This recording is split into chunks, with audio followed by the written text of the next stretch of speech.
hello अहिले game त खेल्दैन म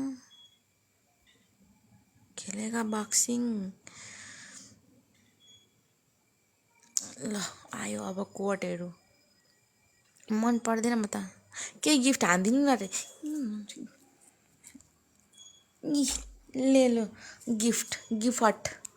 इ आफूलाई कसले दियोस् म त सक्दिनँ हेर म त लास्टै त्यस्तो गिफ्ट माग्न नआऊ क्या यहाँ गिफ्ट माग्ने ठाउँ होइन नि यहाँ म न म अम्बानीको छोरी न म के अम्बानीको बुहारी न गरेन मेरो ससुरो मलाई यत्तिकै दिने होइन क्या अरे तिनीहरूले धन्यवाद गिफ्टको लागि डिजे आलक दिनु रे ल ओके डिजे आलक त मैले यत्तिकै दिन सक्छु